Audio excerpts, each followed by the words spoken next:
Hello बच्चों, कैसे हैं आप लोग? सब कुछ ठीक ठाक? तो चलें स्टार्ट करते हैं आइसोमरिज्म का लेक्चर 21। आज करना क्या है? पूरा कंप्लीट करना है ऑप्टिकल आइसोमर। बचा क्या है? तो लास्ट क्लास में थे रेसमिक मिक्सचर में, आज इनआइसोमर एक्सेस बताना है, सवाल सॉल्व करने का टेक्निक बताना है, रिसोल्यूशन बताना है। कुछ ही चीज तो बचा हुआ है। तो चले स्टार्ट करें हम लोग लेक्चर 21।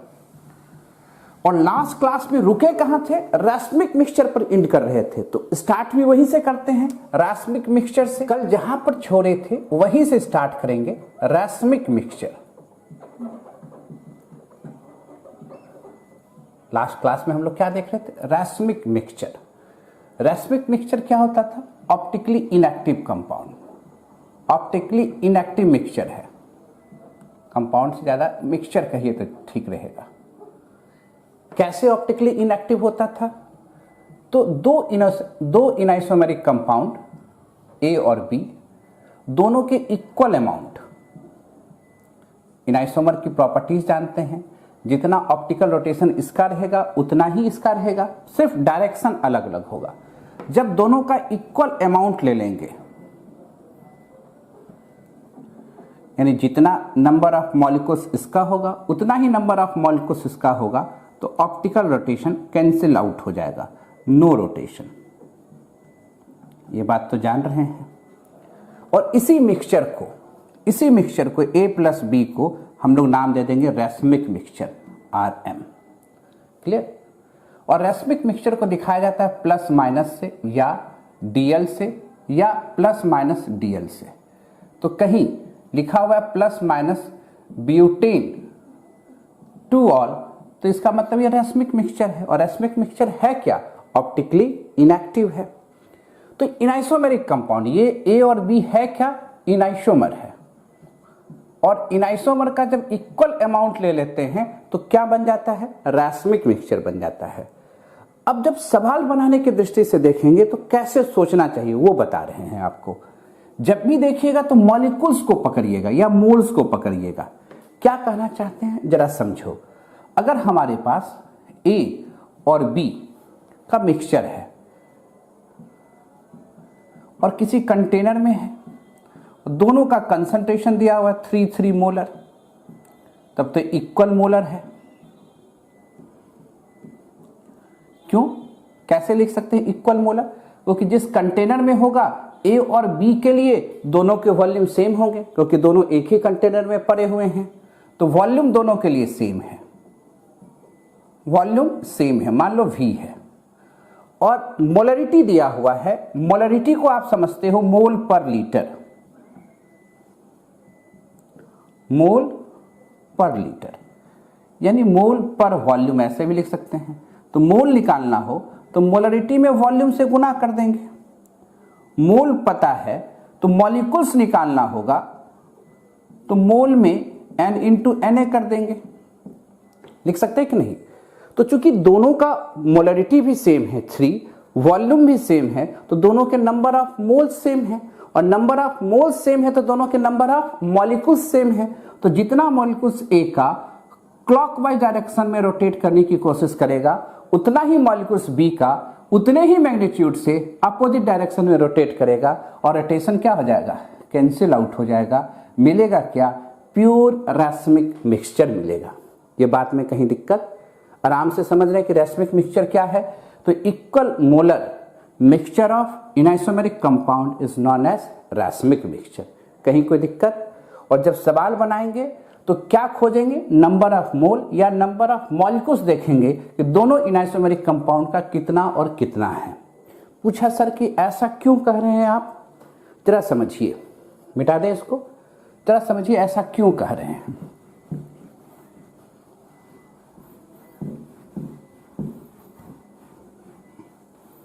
अगर मान लो हम इसी दो कंपाउंड को, दो इनआइसोमेरिक कंपाउंड को अलग अलग कंटेनर में ले लें, A रखा, B रखा, और दोनों का कंसंट्रेशन 3 मोलर है,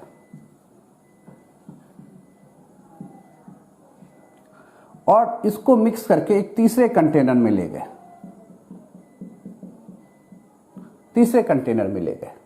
मिक्स करके। अब पूछे ये क्या है, तो बहुत से लोग दे देंगे कि नहीं ये तो रेसमिक मिक्सचर बन जाएगा, 100% रेसमिक मिक्सचर बन जाएगा।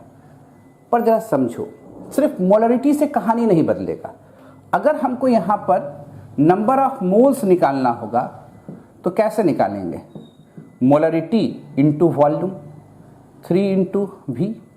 और यहाँ पर भी अगर नंबर ऑफ मोल्स निकालना होगा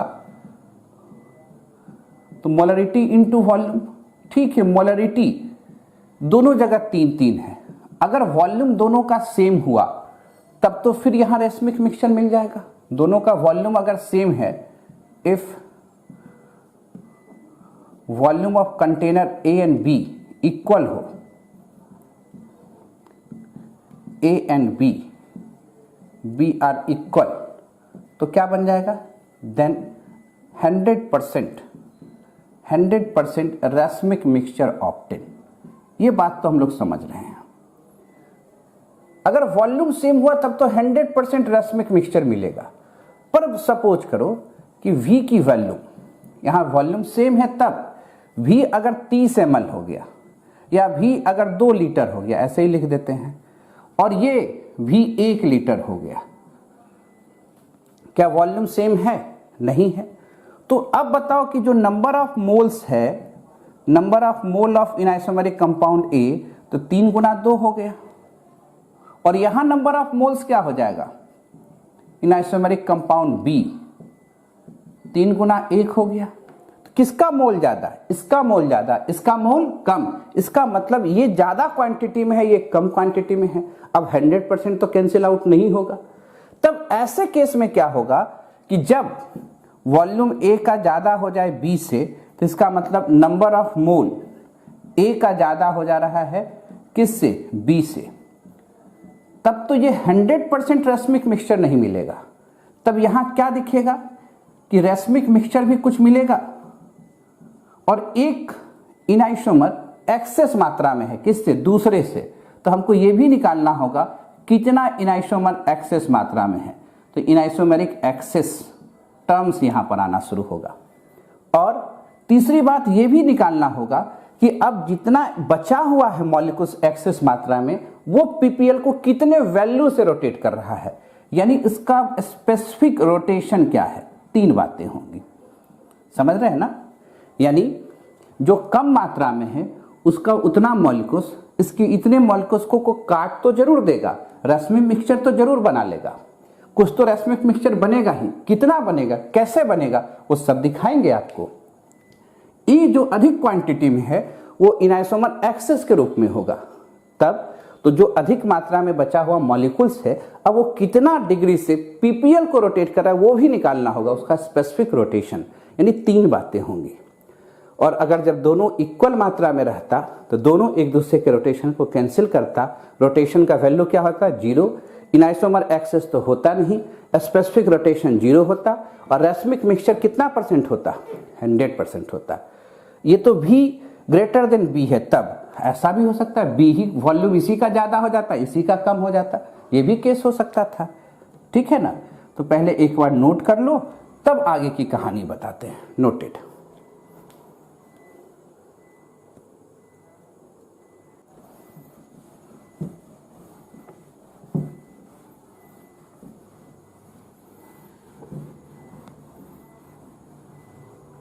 क्लियर है? मान लो A एक इनआइसोमर है और B दूसरा इनआइसोमर है, यानी एक दूसरे का ये मिरर इमेज है। क्लियर है? यहां पर हम लोग लिख रहे हैं परसेंटेज ऑफ इनआइसोमर एक्सेस, EE। कितना परसेंट एक्सेस है हम लोग को निकालना? क्या है? इनआइसोमेरिक एक्सेस।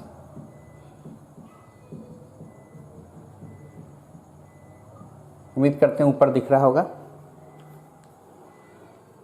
हाँ, दिख रहा है। फिर यहां पर लिख रहे हैं रेसमिक मिक्सचर। फिर यहां दिख रहे हैं डायरेक्शन।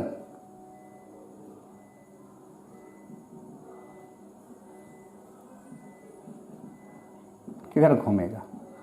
फिर देख रहे हैं मैग्नीट्यूड, कितने वैल्यू से घूमेगा।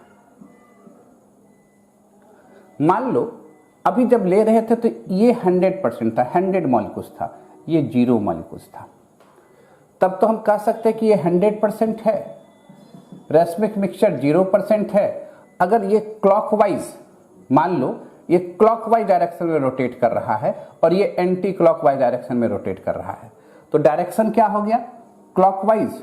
और मान लो इसकी डिग्री 12 डिग्री, मान लिया ऐसा एक सिस्टम है 12 डिग्री है, सब दिखना चाहिए आप लोग को, हाँ दिख रहा है 12 डिग्री है, तब तो ये प्योर है, तो इसको क्या कहेंगे, प्योर ए है।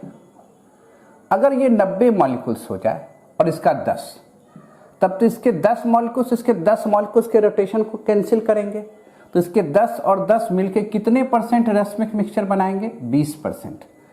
अधिक कितना हुआ, 80%। घूमेगा किधर, क्लॉकवाइज। तो इनाइसोमर एक्सिस निकाले कैसे, जरा ध्यान से देखो, इनाइसोमर एक्सिस, ई एक्सिस, तो क्या लिखेंगे, क्वांटिटी ऑफ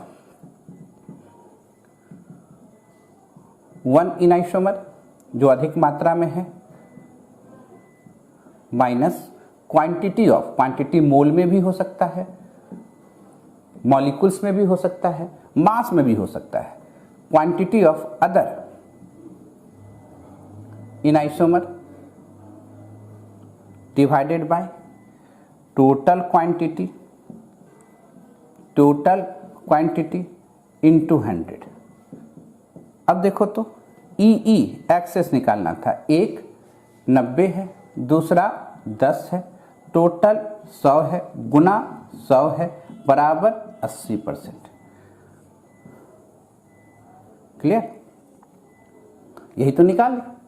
रेसमिक मिक्सचर कितना हो गया, तो 100 में जो बचा वो रेसमिक मिक्सचर है, यानी रेसमिक मिक्सचर क्या हो जाएगा, 100 माइनस इनाइसोमर एक्सेस का परसेंटेज।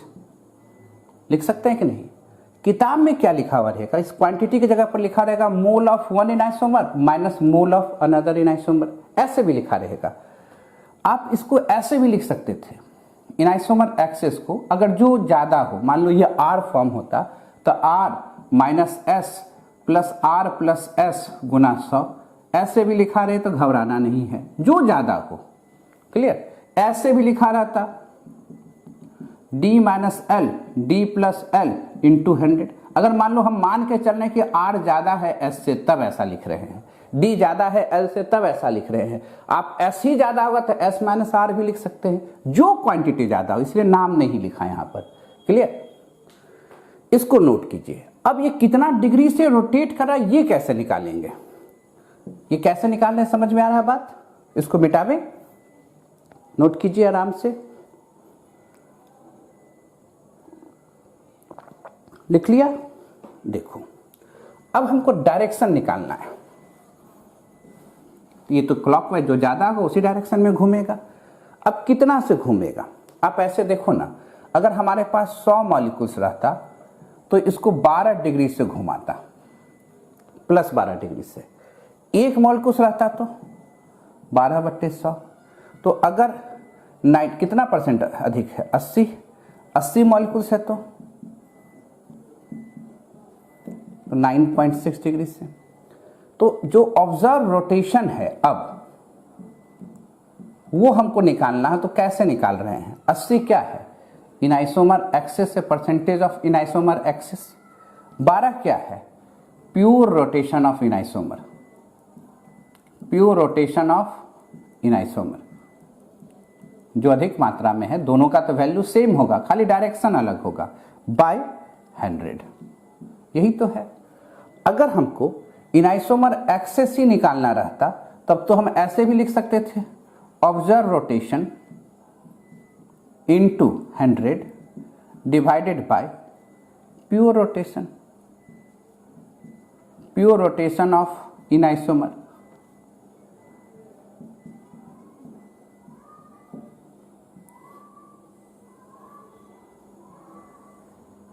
कहीं दिक्कत, क्लियर समझ रहे हो, दिक्कत होगा कहीं पर, यह भी एक फॉर्मूला बन गया। यानी ऑब्जर्व रोटेशन आपको पता है, तब भी इनाइसोमर एक्सेस निकाल सकते हो, और इनाइसोमर एक्सेस पता है, प्योर रोटेशन पता है, तो अब ऑब्जर्व रोटेशन कितना होगा वो भी निकाल सकते हो। तो कितना हो जाएगा 9.6 डिग्री। क्लियर? नीचे वाला लिखते जाओ, मिटा दें एक बार। दो फार्मूला बता चुके हैं, सब फार्मूला को ध्यान से लिखते जाइएगा। अब देखिए, अब इसी को हम करते चले जाएं, कैसे हो रहा है। अगर ये 80 रहता तब तो निश्चित तौर पर ये 20, तो 20 इसके 20 को काटेगा, 40% रेस्पेक्ट मिक्सचर, 60% एक्सेस क्लॉकवाइज। तो क्या हो जाएगा, कितना हो जाएगा, 12 गुना 60 7.2। फॉर्मूला पर देख रख लो अगर नहीं समझे तो। क्या दिखे थे, इनाइसोमर एक्सेस गुना प्योर बटे 100, तो 60 गुना 12 बटे 100, तो 12 छक 72, 7.2। अगर ये 70 हो जाए तो ये 30, इसका 30 इसके 30 को कैंसिल करेगा, 60%। एक्सेस कितना 40%, घुमा किधर क्लॉकवाइज, 40 गुना 12 4.8। क्लियर है? अगर इसका 60 इसका 40, 80%, 20% क्लॉकवाइज। अब देखो 20 गुना 12 2.4। अगर 50% इसका 50%, इनाइसोमर 0, 100% रेस्मिक मिक्सचर, नो रोटेशन 0। अगर यही 40% हो जाए, यही 60% हो जाए, अब फिर इनाइसोमर होगा। अभी तक ये इनाइसोमर एक्सेस ए का चल रहा था, ए अधिक था, अब अधिक कौन हो जाएगा, बी। कितना परसेंट, 20%। इसका 40 इसका 40 कट के कितना हुआ 80%। ये अब उल्टा घूमेगा, डायरेक्शन कितना होगा -2.4 डिग्री। क्लियर समझ रहे हो कैसे घूमेगा? अगर ये 30 ये 70, इसका 30 इसका 30, 60% इनाइसोमर, 40% अधिक, उल्टा घूमेगा 40 गुना 4.8। क्लियर है? पहले एकदम आराम से नोट करो, तब आगे की बात करेंगे। नोटेड।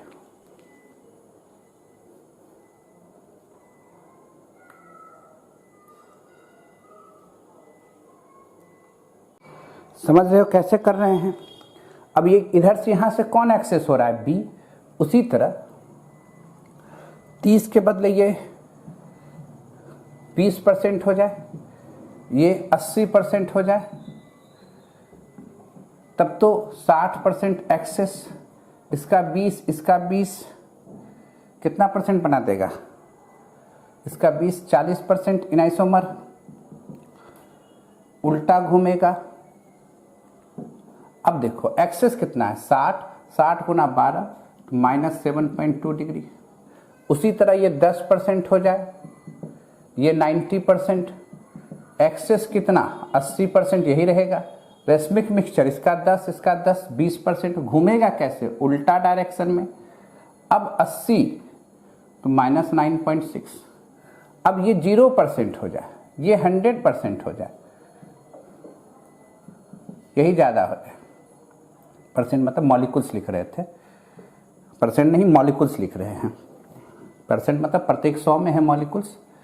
तब तो 100% इनाइसोमर, 0% रेस्मिक मिक्सचर, किधर घूमेगा, इधर। वैल्यू कितना आ जाएगा -12 डिग्री। क्लियर? ये किसका है, इनाइसोमर एक्सेस बी का है। कैसे निकालने हैं, समझ में आ रहा है बात?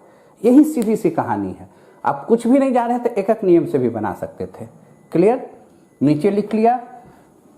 फॉर्मूला को सिर्फ फिर से एक बार रिकैप कीजिए। क्या फॉर्मूला है आपके पास? आप परसेंटेज इनाइसोमर एक्सेस कैसे निकालेंगे? तो मोल ऑफ, मोल की जगह क्वांटिटी भी लिखे थे, mole of 1 इनाइसोमर,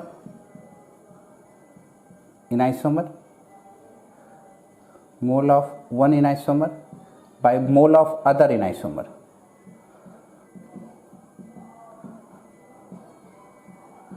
other enantiomer divided by total mole गुना 100। या परसेंटेज इन आइसोमर एक्सेस ऐसे भी लिख सकते थे। कैसे लिख सकते थे हम लोग? या ऑप्टिकल रोटेशन, ऑब्जर्व रोटेशन कैसे लिख सकते थे? अभी कैसे निकाले हम लोग? इन आइसोमर एक्सेस गुना pure rotation of one enantiomer divided by 100। यानी अब इसमें परसेंटेज इन आइसोमर निकाल सकते हैं। इसी को ऑप्टिकल प्योरिटी भी पढ़ते हैं, ओपी, यानी इन आइसोमर एक्सेस को ही ऑप्टिकल प्योरिटी पढ़ते हैं। कोई दिक्कत? कैसे निकालने समझ में आ रहा है? अगर कभी क्वेश्चन इस तरह से दिया हो, ध्यान से देखिएगा, क्वेश्चन कभी ऐसे दिया हो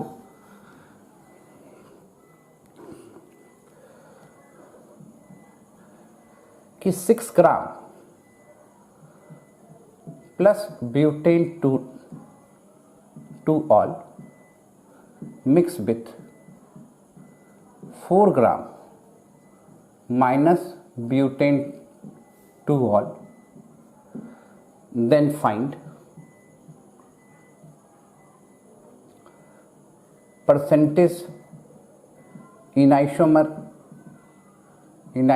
excess and also calculate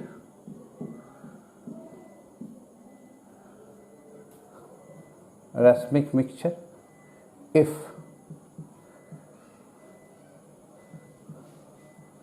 pure rotation of plus butane 2-ol is plus 13.5 degree. ऐसा क्वेश्चन है। 6 gram plus butane 2-ol mix with 4 gram minus butane 2-ol, then find percentage in isomer excess and also calculate RM racemic mixture if pure rotation of plus butane 2-ol is 13.5 degree. तो कैसे निकालेंगे जरा देखो, कैसे निकालते हैं जरा देखो। क्या करें? इन आइसोमर एक्सेस निकालने का हम बार बार क्या बोल रहे हैं? Quantity of one enantiomer, mole के जगह हम क्वांटिटी बोल रहे हैं, minus quantity of other enantiomer, quantity of other enantiomer बटे टोटल क्वांटिटी,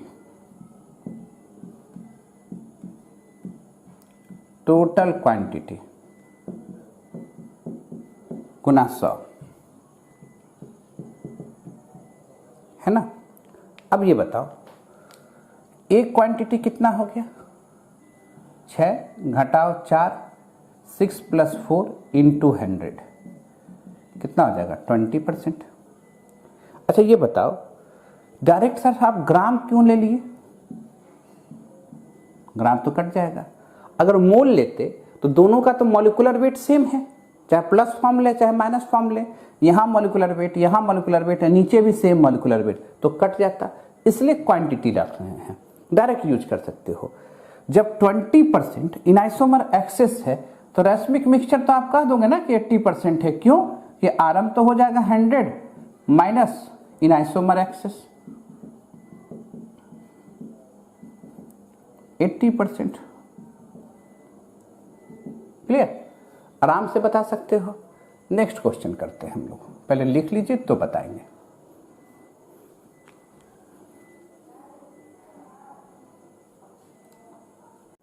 मिटाएं, अगला सवाल की ओर चलते हैं। कहीं दिक्कत है तो बताना भी है।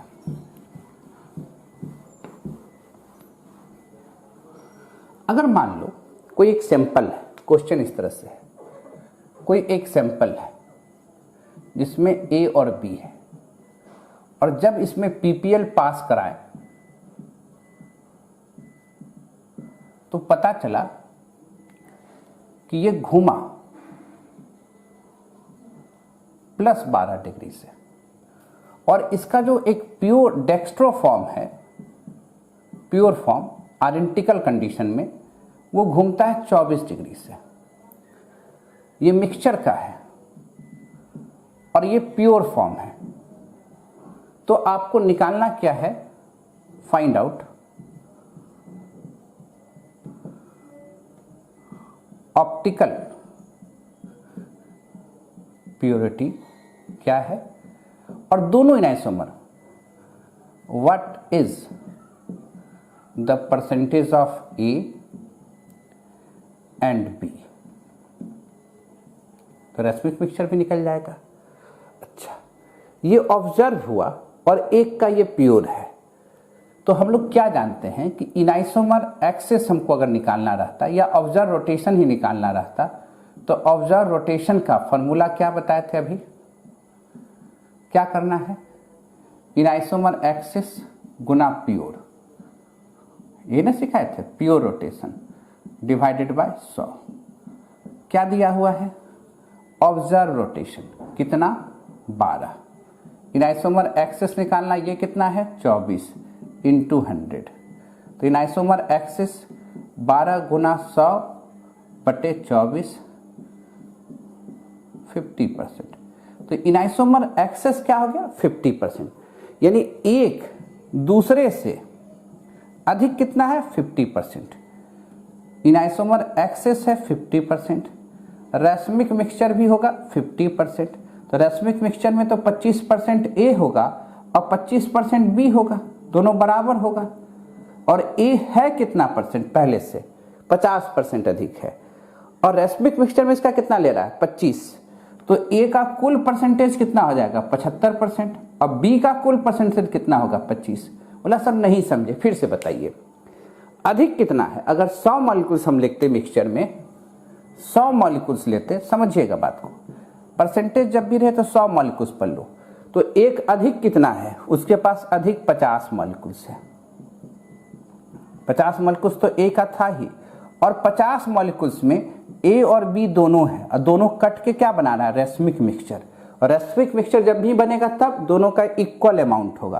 तो इसका भी 25 मॉलिक्यूल्स, इसका भी 25 मॉलिक्यूल्स, 25 और 50 कितना हो गया 75, और इसका क्या रह जाएगा 25। क्योंकि प्रत्येक 100 में निकाल रहे हैं इसलिए परसेंटेज भी लिख सकते हैं, कहीं कोई दिक्कत वाली बात, आराम से करना है। ऐसा ही क्वेश्चन होता है, कभी भी रहेगा घुमा फिरा के तो बना दीजिएगा, नोट करें। लिख लिए, मिटाया जाए, आगे बढ़ा जाए। ये सब सवाल बनाने का टेक्निक है ना।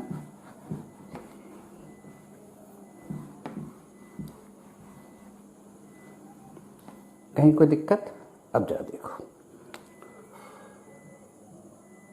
जो प्रोसेस है अगर प्लस फॉर्म है या माइनस फॉर्म है, इससे जो आप रेसमिक मिक्सचर बना रहे हो, रेसमिक मिक्सचर बना रहे हो, इस प्रोसेस का नाम होता है रेसमाइजेशन।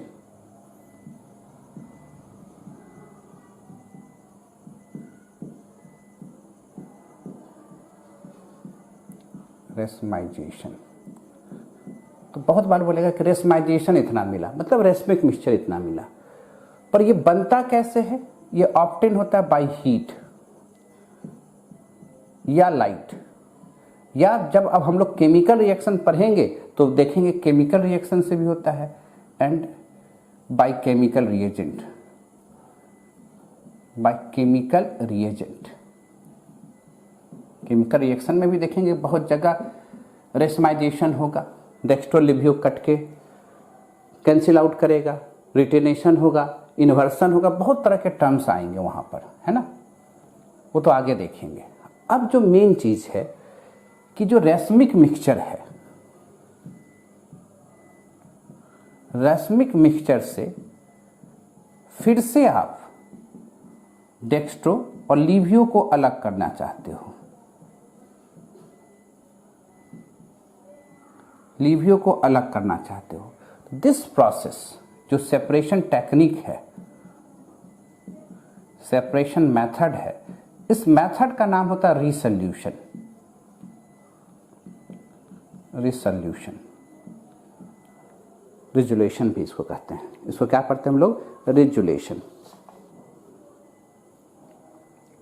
अब रिजुलेशन में क्या है, क्योंकि दोनों का तो फिजिकल मेथड, मतलब जो फिजिकल मेथड है कि बॉइलिंग पॉइंट और मेल्टिंग पॉइंट तो सेम है, तो यहां हम फ्रैक्शनल डिस्टिलेशन से इसको सेपरेट नहीं कर सकते हैं। We can not separate by fractional distillation method. इसके लिए स्पेशल टेक्निक लगता है, इसके लिए हम लोग स्पेशल मेथड का यूज करते हैं। स्पेशल मेथड यूज्ड, पूछा कौन कौन सा मेथड स्पेशल यूज करते हैं, सबका नाम जान जाइए आप, सबका क्या जान जाइए? नाम जान जाइए। पहला मैकेनिकल मेथड, मैकेनिकल मेथड ये एक मेथड है जिससे इसको हम लोग सेपरेट कर देंगे प्योर इनआइसोमेरिक फॉर्म में, और उस प्रोसेस का नाम क्या होगा? रिसोल्यूशन। ठीक है। फिर बायोलॉजिकल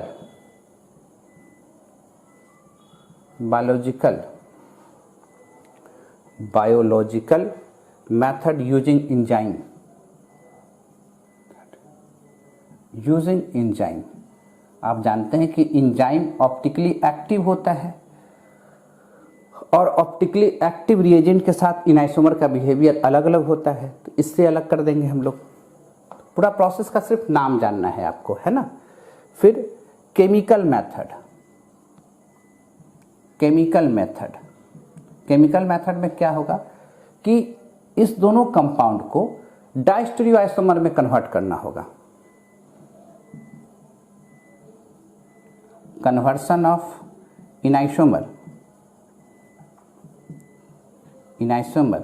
इनटू डायास्टेरियोमर्स, और डायास्टेरियोमर्स होगा तो इसके मेल्टिंग और बॉइलिंग पॉइंट क्या हो जाएंगे? अलग हो जाएंगे। और एक और स्पेशल मेथड है, वो है कायरल क्रोमेटोग्राफी।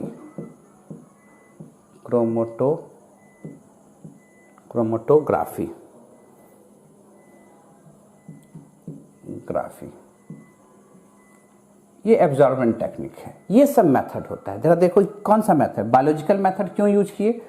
क्योंकि हम जानते हैं कि इनाइसोमर का जो बिहेवियर होता है ऑप्टिकल एक्टिव रिएजेंट के साथ अलग होता है। एंजाइम तो ऑप्टिकल एक्टिव है, तो जब बिहेवियर अलग होगा तो सेपरेशन कर सकते हैं। उसी तरह केमिकल मेथड, किसी केमिकल रिएजेंट जो ऑप्टिकली एक्टिव रिएजेंट होता है, दोनों को रिएक्ट करा के डायस्टेरियोआइसोमर बनाएंगे, अलग अलग कंपाउंड बनाएंगे, दोनों का बॉइलिंग पॉइंट अलग अलग होगा, फिर उसको अलग कर देंगे, है ना। ये सब टेक्निक है। तो क्या कहेंगे, रेसमिक मिक्सचर को सेपरेट नॉर्मल टेक्निक से नहीं कर सकते। नॉर्मल मेथड जो होता है अलग करने का लिक्विड का फ्रैक्शनल डिस्टिलेशन नहीं लगता है, स्पेशल मेथड लगते हैं। इन सभी को रिसोल्यूशन कहते हैं। क्लियर है। और जो प्लस माइनस से रेसमिक मिक्सचर बनाने का जो प्रोसेस है उसको कहते हैं रेसमाइजेशन, और रेसमाइजेशन से फिर सेपरेट जो कर रहे हैं उसको क्या कहते हैं? रिसोल्यूशन। कोई दिक्कत वाली बात? नोट करें तब आगे की बात करें। मिटा दें। अब कुछ ऐसे एग्जाम्पल आप देखिए जिसमें sp3 हाइब्रिडाइजेशन तो है पर वो कार्बन एटम नहीं है, फिर भी वो कायरल है। ऐसा भी एग्जाम्पल देखेंगे। तो क्या देखना है? Other than carbon sp3 hybridized system,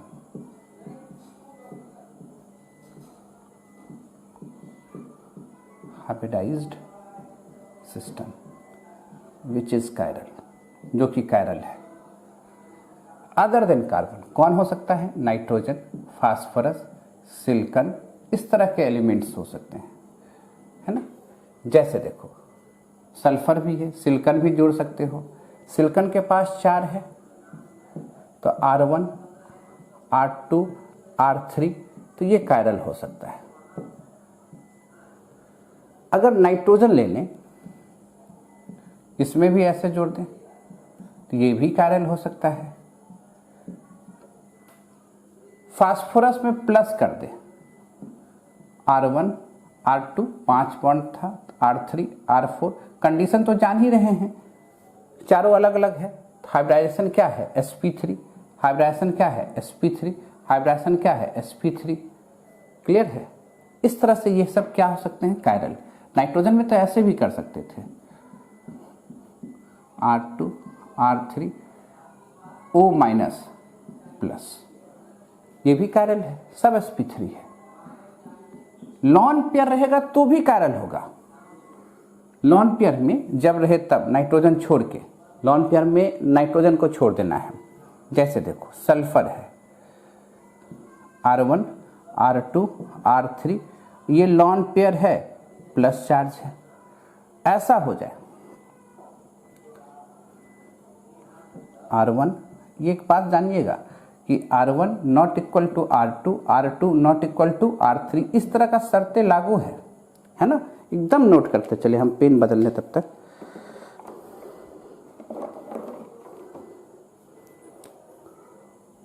अगर ऐसा रहता R1 R2, ये लॉन पेयर, यहां भी हो जाता। इसी को आप ऐसे लिख देते, मिथाइल है, ये सभी sp3 हाइब्रिडाइज है, sp3 हाइब्रिडाइज है, और सभी क्या कहलाएंगे, कायरल कहलाएंगे। एकदम आराम से लिख सकते हैं। डाउट है कहीं पर, देख लो, सिग्मा सिग्मा पाई सिग्मा एक लॉन पेयर, हाइब्रिडाइजेशन क्या है, sp3 है, सभी ग्रुप अलग हैं तो कायरल कहलाएंगे। तो ये सभी भी क्या हैं, कायरल हैं। पर एक बात दिमाग में सेट करना है, खासकर नाइट्रोजन वाला में, उसको याद करना। सेट क्या करना है, याद करना है। पहले लिख लो, तो क्या याद करना है वो भी बता दें। ये सभी भी क्या है, कायरल है, ऑप्टिकली एक्टिव। लिख लिए। अब एक इंपॉर्टेंट पॉइंट जिसको एकदम याद कर लेना, वो लिख लीजिए आप।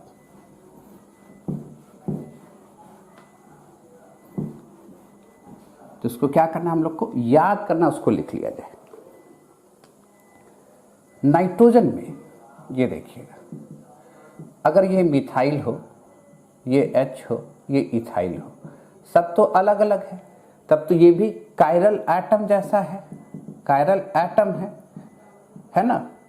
पर ये मॉलिक्यूल्स एन इथाइल जो लिखते हो, एन मिथाइल इथेनामाइन जो लिख सकते हो, ये ऑप्टिकली इनएक्टिव है, ऑप्टिकली इनएक्टिव है। कायरल तो है, ऑप्टिकली इनएक्टिव है। पूछा क्यों?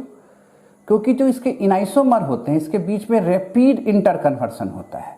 ये इतना फास्ट इंटरकन्वर्ट होता है कि इसको हम लोग सेपरेट नहीं कर पाते हैं प्योर इनाइसोमेरिक फॉर्म में। ठीक है, एक इसमें रैपिड इंटरकन्वर्सन होता है, इंटरकन्वर्सन फ्रॉम वन इनाइसोमर टू अदर। एक इनाइसोमर से दूसरे में रैपिड इंटरकन्वर्सन होता है, इसलिए हमेशा प्लस माइनस वाले ही फॉर्म में रहते हैं, मिक्सचर वाले फॉर्म में रहते हैं। तो इसको सेपरेट करना, रिसॉल्व करना बहुत मुश्किल काम है, इसलिए इसको क्या कहा, ऑप्टिकली इनएक्टिव फॉर्म कहा। क्लियर है? जितना भी हो सकता है मैक्सिमम बातें हम बता चुके हैं। अब कैलकुलेशन को कैसे आसान बनाएंगे, अब सवाल पर चलेंगे कि मॉलिक्यूल्स दिया हुआ है, कितने उसमें ऑप्टिकली एक्टिव, कितने रश्मिक मिक्सचर, सब अब कैलकुलेट करेंगे। नोट कीजिए।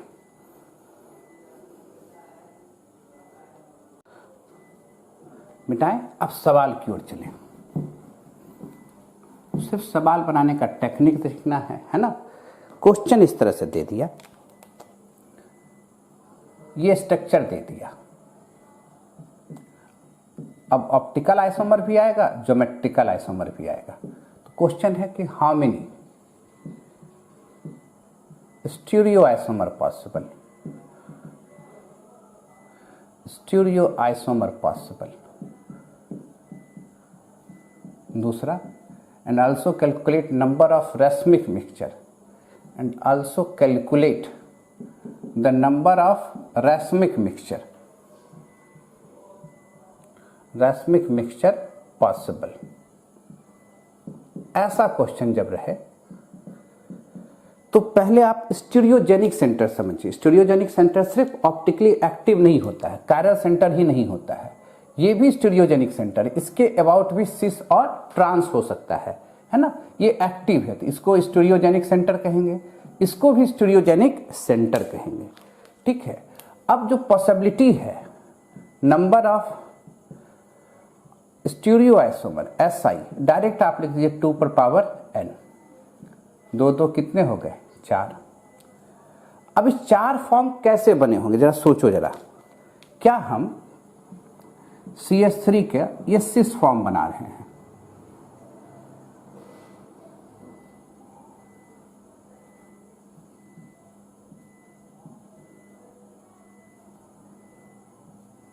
HOH, ये फॉर्म बना सकते हैं, ये सिस फॉर्म है। तो जब ये वाला जो फॉर्म होगा, ये तो सिस है, तो यहां पर 2 फॉर्म हो सकते हैं, R भी हो सकते हैं एंड S भी हो सकते हैं।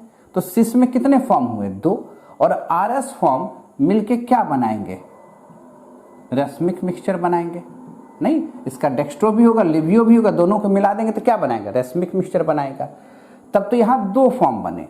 तो अगर इसका ट्रांस भी बनाते तब भी तो यही बात हो जाता, इसके भी 2 फॉर्म हो जाते। ये ट्रांस है और यहां ट्रांस के भी 2 फॉर्म हो जाते, एक R हो जाता और एक S हो जाता ट्रांस में भी। तब तो यहां भी 2 कंपाउंड, यहां भी 2 कंपाउंड, 2 2 कितने हो गए 4 कंपाउंड। यहां एक रेसमिक मिक्सचर, यहां भी एक रेसमिक मिक्सचर। तो क्या कहेंगे, जो ऑप्टिकल सेंटर है, ऑप्टिकल सेंटर से ही ना रेसमिक मिक्सचर बनेगा। तो टोटल कंपाउंड कितने हो गए 4, और 4 का चारों क्या है, ऑप्टिकली एक्टिव है। तो मिक्सचर कितने बनेंगे रेसमिक मिक्सचर 2। तो रेसमिक मिक्सचर कितने बने 2। क्लियर है। तो रेसमिक मिक्सचर कहाँ बनता है, ऑप्टिकल कंपाउंड में। तो इसका जो एक फॉर्म R वाला होगा ट्रांस के साथ, एक फॉर्म S वाला होगा ट्रांस के साथ, दोनों क्या होगा, ऑप्टिकली एक्टिव होगा। लिख सकते हैं कि नहीं लिख सकते हैं। आप कहते नहीं सर हमको बना के दिखा दीजिए कैसे होगा, बोले वो भी बना देते हैं। रेडी हो जाए, लिख लीजिए। आप कहेंगे सर हमको बना के दिखा दीजिए, बना के दिखा देते हैं। अब ट्रांस को हम T मान लेंगे, सिस को C मान लेंगे। क्या हम यहां पर इस फॉर्म को ऐसे लिखे HOH और ट्रांस को T मान लिए और ऊपर में CH3, और यहां क्या लगा दिए, मिरर लगा दिए। ये OH अलग, H CH3 T, तो ये दोनों क्या हुआ, इनाइसोमर हो जाएंगे। और ये जो इनाइसोमर होंगे वो क्या बनाएंगे, रेसमिक मिक्सचर एक बार, और एक बार क्या हो जाएगा, सिस हो जाएगा।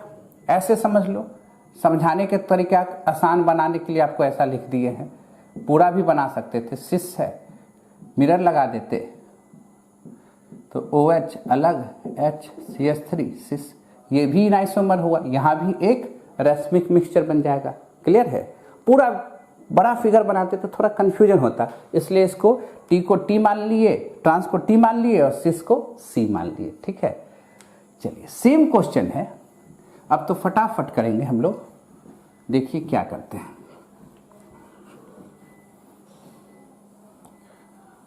रेसमिक मिक्सचर यानी जितना भी ऑप्टिकल आइसोमर होगा उसका आधा कर देना है, क्या मिलेगा, रेसमिक मिक्सचर। तो बताओ, क्वेश्चन हमारे पास है CH3 CH double bond CH CHOH OH CH3। तो पहले स्टीरियोजेनिक सेंटर एक या दूसरा तीसरा, मॉलिक्यूल्स कभी भी 2 आइडेंटिकल पार्ट में तो टूटेंगे नहीं। तो क्या हो गए, आइसोमर स्टीरियो आइसोमर 2 पर पावर n 8, और 8 का 8 क्योंकि इसमें ऑप्टिकल आइसोमर भी है तो 8 का 8 एक्टिव फॉर्म है। तो रेसमिक मिक्सचर कितने हो जाएंगे 4। तो आंसर क्या आ जाएगा 8 and 4। यही क्वेश्चन है। क्लियर है, एकदम आराम से नोट करते चलो, बनता चला जाएगा। आगे की ओर हम लोग बढ़ते हैं, है ना। अब जरा देखिए, अगर इसी क्वेश्चन को ऐसे बढ़ा देते,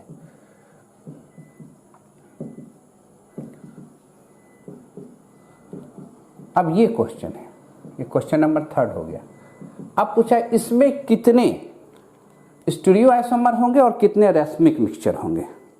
तो पहले स्टीरियोजेनिक सेंटर देखो, यह हो गया एक, दूसरा और ये तीसरा, कितने हो गए 3। तो आइसोमर कितने हो जाएंगे ये बताओ, 2 पर पावर 3 8।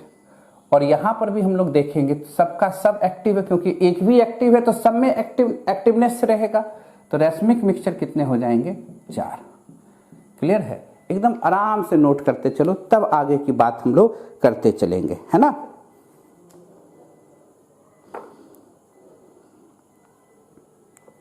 आगे चलें। ये क्वेश्चन हो गया थर्ड। फोर्थ में आइए।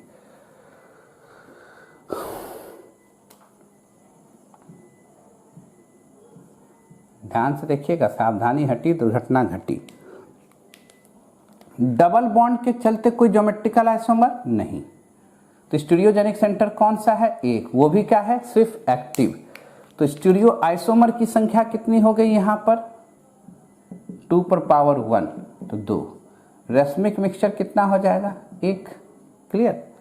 नेक्स्ट क्वेश्चन चलिए, क्वेश्चन नंबर 5। इस क्वेश्चन को देखो, एकदम आराम से देखो।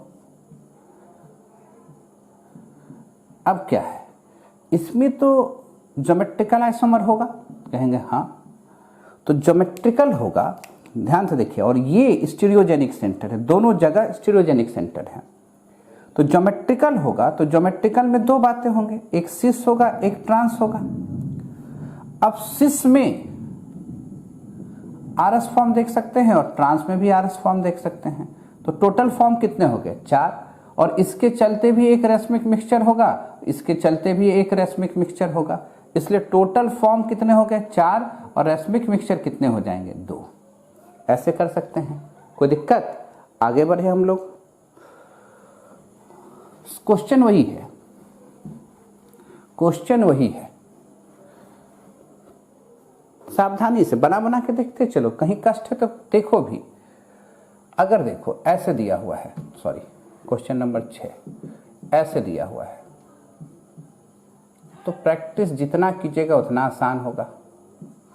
अगर यहां OH दे दिए तब तो ये स्टीरियोजेनिक सेंटर नहीं है, क्योंकि ये बराबर है, कायरल सेंटर नहीं है, पर ज्योमेट्रिकल आइसोमर पॉसिबल है। देखो ना, GI पॉसिबल है, क्योंकि 2 जगह ब्रांच है ना, GI तो कर ही सकते हो इस तरह से,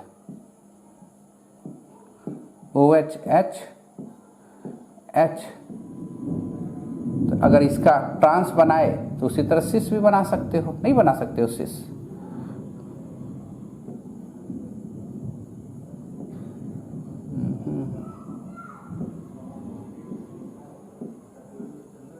सिस हो गया। उसी तरह यहां सिस ट्रांस में RS बना लेते, कितने फॉर्म हो जाते? 4 फॉर्म हो जाते। चलिए क्वेश्चन नंबर 7 एकदम बना बना के देखते चलो। H H अपोजिट है, trans H H same side है, सिस। एक आंख और करा देते हैं, प्रैक्टिस के लिए सीट दे देंगे, जो नहीं बनेगा वो पूछना है, कहीं कुछ कष्ट है क्या? 7 अगर ऐसे दे देता, ध्यान से देख, सॉरी यहाँ OH यहाँ OH, तब तो स्टीरियोजेनिक सेंटर नहीं है। ध्यान दीजिए, कहीं पर भी सब बराबर दूरी है, कायरल सेंटर कोई नहीं है, पर यहां पर भी ज्योमेट्रिकल आइसोमर पॉसिबल है, यहां पर भी ज्योमेट्रिकल आइसोमर पॉसिबल है। 2 डबल बॉन्ड ऐसा है, पर इंड्स क्या है? सिमिलर हैं। फॉर्म कितने बनेंगे? 3। बताया था ना ज्योमेट्रिकल आइसोमर में कहानी, उलट के देखो कि कैसे निकालते हैं ज्योमेट्रिकल आइसोमर में। तो यहां पर एक्टिव नंबर कितना है? 2। इंड्स क्या हैं? सिमिलर। फॉर्म कितने बन जाएंगे? 3। कैसे बनेंगे? आपका काम है, हमसे मत पूछो, उलट के देखो पीछे। और इसी में 8 नंबर में ऐसा कर देते कि इस OH के जगह पर हम ब्रोमीन ले लेते, तब तो इंड्स क्या हो गए? डिसिमिलर। तो n का वैल्यू 2, 2 पर पावर 2, कितने फॉर्म हो जाते? 4। तो इसी तरह ढेर सा प्रैक्टिस कर सकते हैं, जितना भी ऑप्टिकल आइसोमर में बताना चाहिए वो बता दिए। अब क्या होगा? प्रैक्टिस सेशन लेके आएंगे आपके सामने ऑप्टिकल आइसोमर का, जैसे पेन टेबलेट से बताते थे ना, 2-4 लेक्चर सिर्फ क्वेश्चन आंसर सब कंसेप्ट क्लियर है। क्वेश्चन आंसर, टेक्निक कैसे देखेंगे, कौन आइडेंटिकल है, कौन डायस्टेरियो आइसोमर है, कौन रेसमिक मिक्सचर है, ये सब जब कर देंगे ना, अंदर से पूरा कॉन्फिडेंस आ जाएगा कि नहीं ये चीज अच्छा है ना। तो कब करेंगे भैया? पहले नोट्स बना के रेडी हो जाओ, जो असाइनमेंट देते हैं उसको बना के रेडी हो जाओ, चीजों को लिख कर रेडी हो जाओ, कन्फर्मेशनल आगे चलेगा वो भी देखते जाओ, और रात में जैसे लगाएंगे ना डाउट सेशन का पूरा, तो उसके साथ जुड़े रहना। आइसोमर इतना मजबूत हो जाएगा कोई हिला नहीं पाएगा, है ना। आज इतना ही, मिलेंगे कब? कल।